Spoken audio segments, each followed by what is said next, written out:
Hello friends, welcome to our channel. இந்த வீடியோவில் குங்கிலிய கலிய நாயனார் பற்றி பார்க்க போகிறோம். நாயன்மார்கள் கதைகள் சாதாரணமானதில்லை. சிவன் மேலே கொண்ட அன்பாலையும் பக்தியாலையும் இவ்வளோ செய்வாங்களான்னு நினச்சி பார்க்குற அளவுக்கு இருக்கும். கொஞ்சம் கூட யோசிக்காம அந்த பாசத்தையும் அன்பையும் சிவனுக்காக கொடுப்பாங்க. உயிரே போகிற நேரத்தில் கூட அவங்களுக்கு சிவன் மேலே கொண்ட அந்த அன்பு மட்டும்தான் முக்கியமாக தெரியும். அதுக்காக என்ன வேணா செய்வாங்க. பக்தின்னு சொல்றத விட, அதையெல்லாம் கடந்த ஒரு நிலைன்னு சொல்லணும். ஏன்னா, அன்பு, நம்பிக்கை, பாசம் இதையெல்லாம் யோசிச்சு கூட பார்க்க முடியாத அளவுக்கு சிவன் மேல கொண்டவங்களா இருந்தாங்க இந்த நாயன்மார்கள். அப்படித்தான் இந்த குங்கிலிய கலிய நாயனாரும் சிவன் மேல அவ்ளோ அன்பு வச்சிருந்தாரு. சரி வாங்க, இப்ப கதை என்னன்னு பார்க்கலாம். அதுக்கு முன்னாடி நம்ம சேனலை இன்னும் சப்ஸ்கிரைப் பண்ணாம இருந்தீங்கன்னா, சப்ஸ்கிரைப் பண்ணி வச்சுக்கோங்க. கூடவே பெல் ஐகானை கிளிக் பண்ணி வச்சுக்கோங்க. அப்பதான் நம்ம போடுற வீடியோஸ் உங்களுக்கு நோட்டிஃபிகேஷனா வரும். திருக்கடையூர்ல பொறந்தவர் தான் இந்த கலிய நாயனார். தினமும் கோவிலுக்கு போய் சாமிக்கு பூஜை பண்ணி சாம்பிராணி போட்டு வழிபடுவாராம். அதுலேயும் குங்கிலியம்னு ஒரு சாம்பிராணி வச்சுக்கோங்க. அதை போட்டு சிவனுக்கு தூபம் காமிப்பாராம். குங்கிலியம் சாம்பிராணிலேயே ரொம்ப உயர்ந்த வாசனை கொடுக்கக்கூடியதாம். இப்போ இருக்கிறவங்க கேட்கலாம், சாமி இதையெல்லாம் செஞ்சாதான் நம்ம கேட்டதை கொடுப்பாரான்னு. நம்ம முன்னோர்கள் எது செஞ்சிருந்தாலும் அதுக்கு பின்னாடி ஒரு சயின்ஸ் இருக்கும். அப்படித்தான் இந்த சாம்பிராணிக்கு பின்னாடியும் சயின்ஸ் இருக்கு. சாம்பிராணி போடுறதால காற்று சுத்தமாகுமா, ஸ்ட்ரெஸ் குறையுமா, இந்த சளி இருமல் அதெல்லாம் வராதாம், ரெஸ்பிரேட்டரி இஷ்யூஸ் வராமல் பார்த்துக்கும், நெகட்டிவ் எனர்ஜியை ரிமூவ் பண்ணி பாசிட்டிவ் எனர்ஜியை பில்ட் பண்ணுமா. அதுக்காக தான் சாம்பிராணி போட சொல்லுவாங்களாம். அப்புறம் இந்த நெய் விளக்கு, நல்லெண்ணெய் விளக்கு, தேங்காய் எண்ணெய் விளக்கு இது எல்லாமே க்யூரிங் அப்புறம் அந்த ஹீலிங் பவர் இருக்கக்கூடிய எண்ணெய்கள். அதில் நம்ம தீபம் வைக்கிறப்ப அதோடைய நன்மைகள் நம்ம இன்ஹேல் பண்ணுறப்ப நமக்குள்ளே போகும். அது நம்ம ஹெல்த்துக்கு நல்லதுன்னு சொல்கிறாங்க. இப்படி வழிபாடு முறைகள் எல்லாத்துலேயும் நிறைய நன்மைகள் இருக்குது. டாபிக் எங்கேயோ போயிடுச்சு இல்லை. இந்த கலிய நாயனார் அந்த குங்குலியத்தை வாங்கி சாமிக்கு தூபம் காட்டி பூஜை பண்ணுவாராம். அதில் அவருக்கு அவ்வளோ சந்தோஷம்.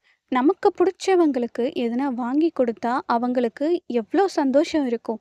அதை பார்க்குறப்ப நமக்கு ஒரு சந்தோஷம் வரும் இல்லை. அந்த மாதிரி சிவனுக்கு இந்த தூபத்தை போடுறப்ப கலியனாருக்கு அவ்வளோ சந்தோஷமாக இருக்குமா. கலிய நாயனார் நல்ல செல்வந்தராக வாழ்ந்து வந்தார். தினமும் சிவன் கோவிலுக்கு போகிறது, பூஜை பண்ணிட்டு தூபம் காமிக்கிறது.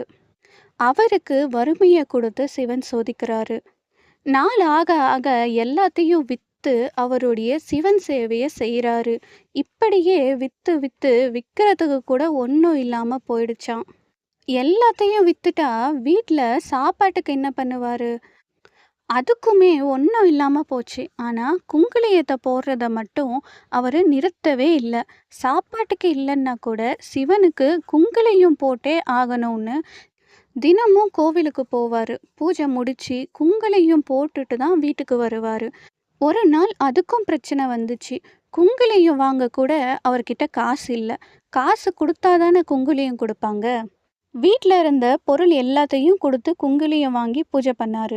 வீட்டில் இருந்த பாத்திரம், விளக்கு என்னென்ன இருக்கோ எல்லாத்தையும் எடுத்துகிட்டு போயிட்டாரு. வீட்டில் ஒரு பொருள் கூட இல்லை. அதை பார்த்த அவருடைய மனைவியார் சொல்கிறாங்க, வீட்டில் ஒன்றுமே இல்லை, வாங்கிட்டு வர காசும் இல்லை, சாப்பிடாச்சும் எதுனா வேணும் இல்லை, நான் என்னுடைய தாலியை தரேன், அதை வச்சு கொஞ்சம் சாப்பாடு ஆச்சு செஞ்சுக்கலாம், ஒரு வேளை சாப்பாட்டுக்காச்சு உதவியாக இருக்கட்டும், யாருன்னா அடியார் வந்தால் கூட கொடுக்க ஒன்றுமே இல்லை, நான் என்னுடைய தாலியை கழட்டி தரேன், இதை வச்சு சாப்பாட்டுக்கு ஏதாச்சும் வாங்கிட்டு வாங்கன்னு தாலியை கழட்டி மஞ்சளில் ஒரு தாலி கட்டிட்டு இந்த தாலியை வச்சு சாப்பாட்டுக்கு தேவையான பொருட்கள் வாங்கிட்டு வாங்க அப்படின்னு அவரை அனுப்புகிறாங்க. அவரும் அதை எடுத்துட்டு போகிறாரு. போகிறப்ப ஒரு வியாபாரி வராரு. அவரை பார்த்ததும் இது என்னங்க அப்படின்னு கேட்குறாரு. குங்கிலியம் அப்படின்னு வியாபாரி சொன்னாரு. உடனே கலையனாரும் அப்படியா இறக்குங்க பார்ப்போன்னு பார்க்குறாரு. பார்த்தா அப்படி ஒரு மனம். இதுவரை போட்ட குங்கிலியத்தை விட இந்த குங்கிலியத்தோட வாசனை அற்புதமா இருந்துச்சு. பார்த்த உடனே இதை சிவனுக்கு போட்டா எப்படி இருக்கும்னு கொஞ்சம் கூட யோசிக்காம மனைவியார் கொடுத்த தாலிய அவர்கிட்ட குடுத்துட்டு, குங்குலியத்த வாங்கிட்டு வீட்டுக்கு போறாரு. அத பார்த்ததும் மனைவியார் நினைக்கிறாங்க, வீட்டுக்கு தேவையான பொருட்கள் தான் மூட்டையில வாங்கிட்டு வராரு போலன்னு. அத பிரிச்சு பார்க்கறாங்க. பார்த்தா, அதுவும் குங்குலியமா இருக்கு. அவர பார்த்து, "என்னங்க நீங்க தாலிய வச்சாச்சு சமைக்க எதுனா வாங்கிட்டு வாங்க. ஒரு வேளை சாப்பாடாச்சு சாப்பிடலாம்." அப்படின்னு பார்த்தா, அதுவும் குங்குலியமா வாங்கிட்டு வந்துட்டீங்களேன்னு புலம்புறாங்க. மனைவியார பார்த்து அவரு சொல்றாரு, "கடவுள் நமக்கு என்ன குடுக்கணுமோ அத குடுப்பாரு. ஆனா, நம்ம கடவுளுக்கு செய்ய வேண்டிய கடமைய செய்யாம இருக்கக்கூடாது. நமக்கு என்ன தரணும்னு கடவுளுக்கு தெரியும். எந்த காரணத்துக்காகவும் அத நிறுத்தக்கூடாது. நம்ம கடமைய நம்ம செய்யணும்." அப்படின்னு சொல்லிட்டு அந்த மூட்டைய தூக்கிட்டு கோவிலுக்கு போயிட்டாரு. அங்க போய் குங்குலியத்த போட்டுட்டு இருக்காரு. ஆனா, அவர் மனசுல ஒரே கவல. மனைவி சாப்பாட்டுக்கு தானே கேட்டா, நம்ம இப்படி பண்ணிட்டோமே, என்ன பண்றதுன்னு தெரியாம அங்கேயே உக்காந்துட்டாரு. ஆனா, சிவன் வேற ஒரு திருவிளையாடல நடத்தினாரு. அவரு கோவிலுக்கு இப்படி வந்ததுமே, அவர் வீட்ல பொன் பொருள் எல்லாமே தானாவே நிறையுது. எங்க பார்த்தாலுமே உணவு மூட்டைகளா இருக்காம். அத பார்த்த மனைவியாருக்கு ரொம்ப ஆச்சரியமா இருந்துச்சாம். இதுதான் சிவனுடைய கருணை போலன்னு வந்த அடியார்களுக்கெல்லாம் சமைச்சு போட்டு கணவர் எப்ப வருவாரு, பசியோட இருப்பாரேன்னு வாசல்ல நின்னு பாக்குறாங்க. ஆனா கலையனாரோ கோவில்ல மனைவி என்ன பண்ணுவாங்க, அவங்கள கஷ்டப்படுத்திட்டோமே, அவங்கள எப்படி போய் பாக்குறது, அவங்க முகத்துல எப்படி முழிக்கிறதுன்னு கவலையா இருந்தாரு. கூட பசி வேற. அதுலயே அவர் அப்படியே மயங்கிட்டாரு. அப்போ சிவன் கனவுல வந்து, "நீ வீட்டுக்கு போ. பாலோட கலந்த சாதத்த சாப்பிட்டு, அப்புறம் வந்து எனக்கு செய்ய வேண்டிய பூஜைய பண்ணு" அப்படின்னு சொல்றாரு. அவருக்கு ஒரே ஆச்சரியம். வீட்ல ஒரு புடி அரிசி கூட இல்ல. அப்புறம் எப்படி பாலோட கலந்த சாதம்னு சொல்றாரு? நேரா வீட்டுக்கு போய் பார்க்குறாரு. பார்த்தா வீட்ல அவ்ளோ செல்வம் நிறைஞ்சு இருக்கு. மனைவியர பார்த்து கேட்குறாரு. அதுக்கு அவங்களும், "நீங்க இப்படி போனதும் அதிசயமா இதெல்லாம் தானா வந்துடுச்சு. எத திறந்தாலும் எல்லாத்துலயும் உணவுப் பொருட்களா இருக்கு. இன்னும் பெட்டிய மட்டும் தான் திறந்து பார்க்கல" அப்படின்னு சொல்றாங்க. அந்த பெட்டிய போய் திறந்து பார்த்தா, அவரு வறுமைக்கு முன்னாடி எப்படி செல்வந்தரா இருந்தாரோ, அந்த பொருள் எல்லாமே அங்க இருந்துச்சு. அப்போ சிவன் ஒளி ரூபமா வந்து சொல்றாரு, "நீ எனக்காக எதையெல்லாம் இழந்தியோ, எனக்கு சேவை செஞ்சியோ, அதை எல்லாமே உனக்கு திரும்ப கொடுத்துருக்கேன். இதையெல்லாம் வச்சுட்டு உன்னுடைய சேவைய தொடர்ந்து செய்யின்னு" சொல்லிட்டு போயிட்டாரு. அதுக்கப்புறம் அவரு தொடர்ந்து அந்த பணிய செஞ்சுட்டு வந்தாரு. பக்கத்து ஊர்ல இருக்கிற திருப்பெருந்தாள், அங்க இருக்கிற ஒரு சிவன் கோவில்ல இருக்கக்கூடிய சிவன் கொஞ்சம் சாஞ்சு இருப்பாரு. ஏன்னா, தாடகைன்னு ஒரு பெண் இருந்தாங்க. அவங்க ஒரு நாள் பூ பறிச்சு மாலையா கட்டி சிவனுக்கு போட சிவன் கோவிலுக்கு வந்தாங்க. அந்த மாலைய போட போனப்ப அந்த பெண்ணோட புடவை கொஞ்சம் நழுவிடுச்சு. அப்போ அந்த பெண் அந்த புடவைய பிடிக்க இன்னொரு பக்கம் அந்த மாலைய போட முடியாம போச்சு. புடவையும் விட முடியல, மாலையும் போட முடியல. இத பார்த்த சிவபெருமான், "நானே சாஞ்சி அந்த மாலைய வாங்கிக்கிறேன்" அப்படின்னு சொல்லி அந்த பொண்ணுக்காக வளைஞ்சி அந்த மாலைய வாங்கிக்கிட்டாராம்.